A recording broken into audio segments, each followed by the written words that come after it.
부활은 돌문을 걷어낼 때 비로소 부활이 보여지게 되는 것입니다. 제자들은 예수님이 살아계시는 동안 늘 함께 했습니다. 심지어 죽음의 순간까지도 함께 했습니다.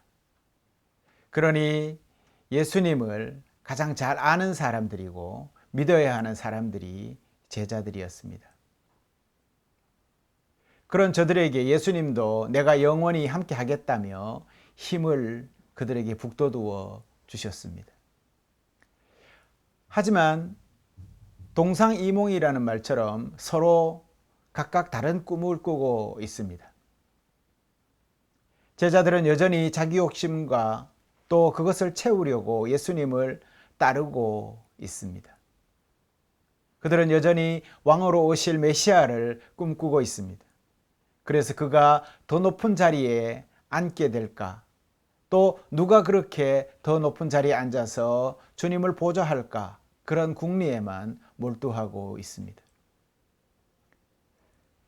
결국 터질 게 터지고 말았습니다. 예수님이 앞으로 닥칠 순환에 대해 말씀하실 때 그 길을 그들은 가로막아 섭니다. 베드로는 사탄아 내 뒤로 물러나라 라는 말을 들을 정도로 호되게 주님으로부터 꾸지람을 듣습니다. 이런 제자들의 모습이 애처로워 보이는 것은 우리 또한 저들과 다르지 않아서일 것입니다. 여러분, 십자가 없는 부활은 없습니다. 반드시 십자가와 부활은 함께라야 가능한 일입니다. 하지만 이 사실을 알면서도 여전히 고난 없이 십자가 없이 부활의 영광만 맛볼 수 있다면 얼마나 좋을까라고 생각하는 것이 우리들의 마음인 것을 솔직히 고백합니다. 하지만 세상에 그런 방법은 없다라는 것입니다. 만약 십자가와 부활이 별개의 사건이라면 죽음 없이 영원히 살든지 아니면 부활이 아예 존재하지 않아야 하기 때문입니다. 왜냐하면 죽음은 이 세상과 분리되는 것이고 그 무엇도 죽음을 막아설 수 있는 방법이 없기 때문입니다. 제자들도 오늘 막달라 마리아가 예수님이 부활하셨다는 소식을 전할 때 그 말을 믿지 않았습니다. 그러니 성도 여러분, 십자가 없이는 부활도 없음을 분명히 아셔야 합니다. 그리고 우리 부활하신 주님은 우리의 죄를 대신해서 십자가를 지신 것이고 우리를 위해서 부활하신 것입니다. 이 사실을 분명히 아시고 믿어야 합니다. 부활을 믿는 이들에게는 죽음과 삶이 현재로 이어져 있어서 하나가 되는 것입니다. 오늘 제자들은 빈 무덤을 보고 주님의 부활을 믿었다고 합니다.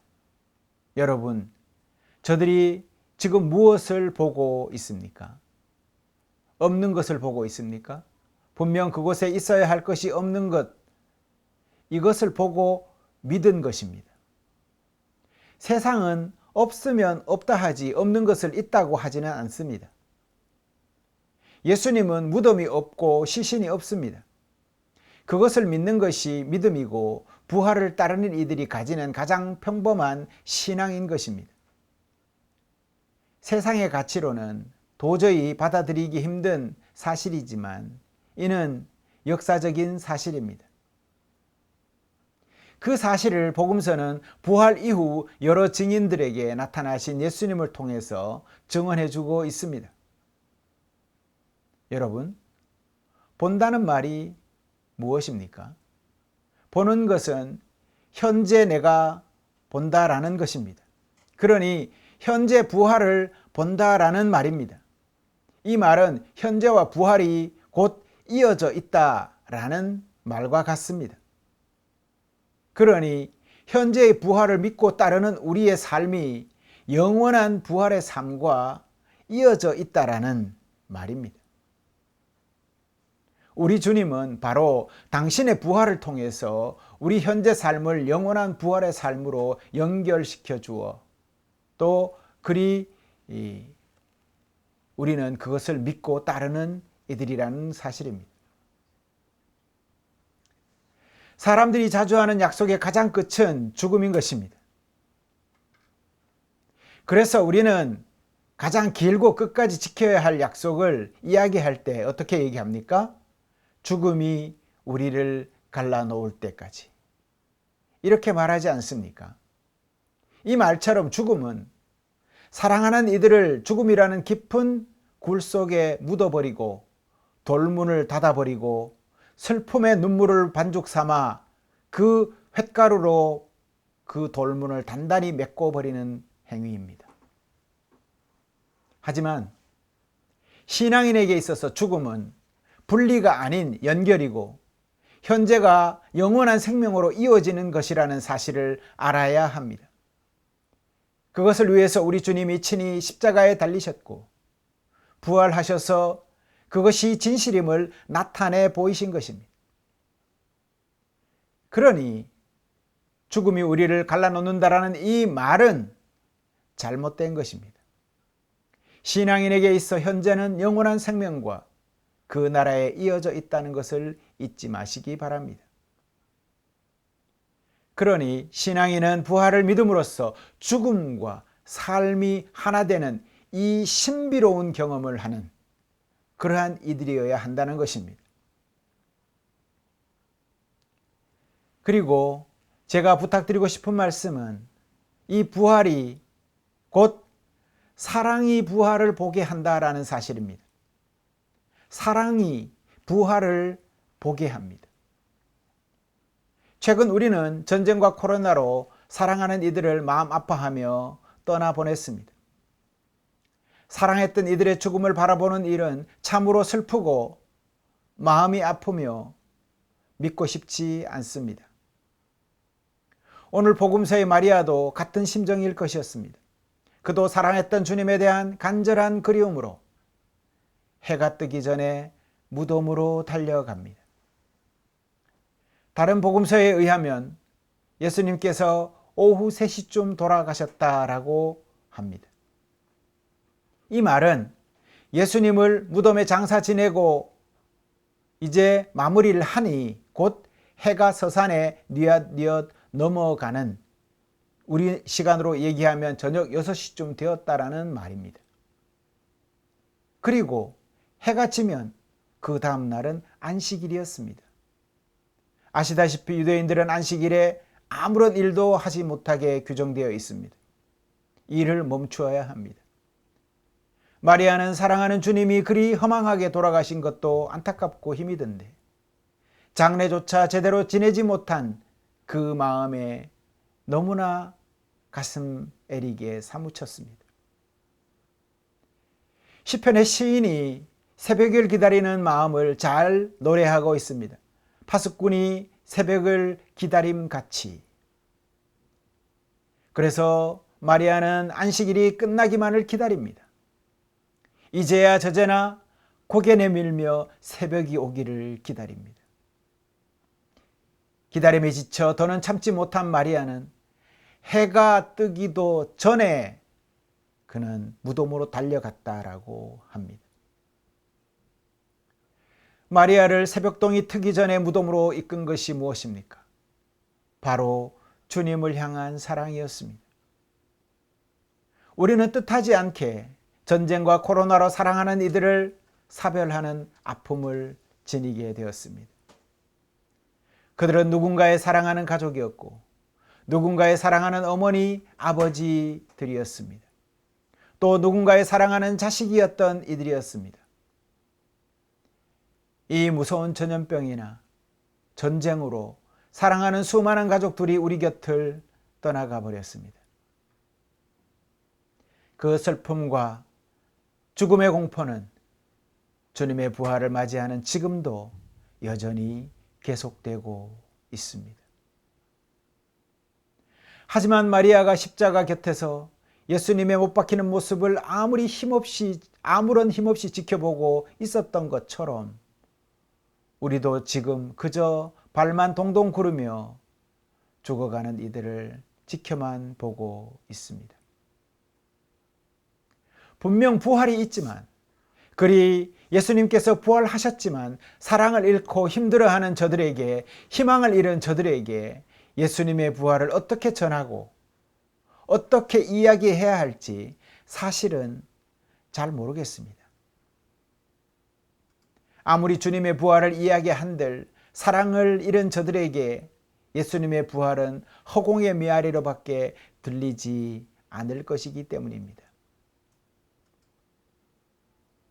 저들에게 예수님의 부활 소식은 기쁨의 소식이 되지 못합니다. 고통과 슬픔만을 더해주는 빈말이 되고 말 것입니다. 그래도 부활의 소식과 사랑을 저는 이야기하고 싶습니다. 실망과 또 슬픔에 빠져 있는 저들에게 여전히 희망을 이야기하고 싶습니다. 남겨진 자들에게 사랑이 있는 한 끝이 아니라고 말해주고 싶습니다. 오늘 마리아는 안식일 동안 마음 졸이며 뜬 눈으로 밤을 지샜습니다. 왜 그렇게 했겠습니까? 그녀의 마음이 그를 간절하고 뜬 눈으로 지샐 만큼 주님을 사랑했던 마음이 십자가 죽음 뒤에도 여전히 변함없었기 때문입니다. 그녀의 사랑은 변함이 없었습니다. 마치 자식이 죽어서 이 땅에 없었음에도 어미는 여전히 생전의 아이를 잊지 못하고 그가 사용하던 방과 물건을 곁에 두고 함께 살아가는 그 세월호 유가족들의 마음과 같이 말입니다. 그들의 이름을 부르며 마음속에 부둥켜 안고 그를 사랑함으로 떠나보내지 못하는 것처럼 그 사랑의 마음이 오늘 마리아의 마음이 되어 전해지고 있습니다.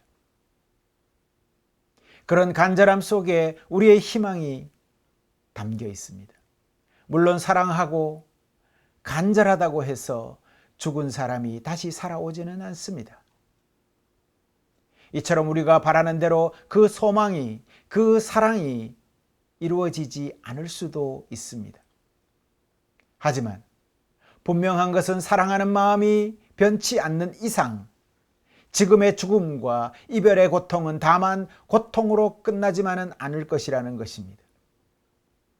여러분, 오늘 마리아가 부활을 믿어서 그 새벽에 무덤을 찾아갔겠습니까? 그녀는 부활을 믿지 않았습니다. 그 증거로 그녀는 자신이 갖고 있던 향유를 주님께 부어드리기 위해 갔다라는 것입니다. 향유는 죽은 이에게 부어주는 것입니다. 밤이 맞도록 뜬 눈으로 지새우며 새벽이 오기를 기다린 이유가 부활이 아니라는 것입니다. 마리아는 십자가에 돌아가신 뒤에도 여전히 사랑으로 주님을 끝까지 놓지 않고 있었던 것입니다. 마리아의 이 변함없는 사랑이 우연한 기회에 그녀로 하여금 부활의 첫 증인이 되게 한 것입니다. 사랑입니다. 사랑하여서 그리 사랑하는 마음을 그에게 보이다 보니 그렇게 부활의 첫 증인이 되었다라는 것입니다. 그러니 성도 여러분, 여러분의 기쁨이, 이 부활의 기쁨이 여러분의 것이 되기 위해서 어떻게 해야 되겠습니까? 바로 마리아와 같이 주님 사랑하는 마음을 본받을 필요가 있습니다. 사랑하되 변함이 없고 죽음을 뛰어넘는 끝없는 사랑이 주님의 부활을 경험하게 할 것입니다. 그런 마음이라야 빈 무덤을 보고 부활을 믿을 수 있게 되는 것입니다. 그렇게 그 빈 무덤을 바라보고 부활을 생각할 수 있는 그 신비를, 그 신비로운 세계, 하나님의 신비를 직접 눈으로 볼 수 있게 된다는 것입니다. 여러분, 부활의 주님을 바라보며 희망을 버리지 말았으면 좋겠습니다. 우크라이나에서는 수천 명이 학살을 당하며 목숨을 잃어가고 있습니다. 전 세계적으로 코로나는 수백만 명의 국민들과 사람들의 목숨을 앗아갔습니다. 우리 주변에 이렇게 수많은 생명이 전쟁과 코로나로 원치 않는 사별을 했습니다. 이제 이 땅에 남아있는 자들이 부활의 희망을 노래하고 사랑하는 이들을 기억하는 것이 우리의 일이 되어야 합니다. 여러분이 기억하는 한 이 부활은 영원히 존재할 것이고, 사랑하는 한 우리 또한 그들과 함께 이어져 있어 영원한 생명의 삶으로 우리를 연결해 주실 것입니다. 그것이 우리 신앙인의 일이 되어야 합니다. 그리 남은 자들은 또한 서로를 아껴주는 마음으로 서로의 고통을 감싸 안아주고 서로의 마음을 어루만져 주어야 합니다. 이렇게 우리의 연대가 더 견고해지고 사랑으로 이어질 때 그들은 우리 안에서 여전히 살아 숨쉬게 될 것입니다. 물론 우리의 힘으로 코로나를 끝낼 수는 없습니다. 물론 우리의 힘으로 전쟁도 멈출 수가 없습니다. 하물며 죽은 이들을 다시 살릴 수 있는 방법도 없습니다. 그렇다고 우리가 그들을 향한 사랑마저 잃어버린다면 우리는 살아갈 의미마저 잃어버리게 될 것입니다. 그러니 성도 여러분, 더 많이 사랑합시다. 오히려 힘들면 힘들수록 서로에 대한 사랑은 더 깊어지고 싹트고 자라나서 우리를 굳게 하나로 이어줄 것입니다. 사랑과 희망 속에 머무는 그런 부활 예배가 되시기를 기도드립니다. 그리고 그 안에 부활하신 예수님께서 우리와 함께해 주실 것입니다.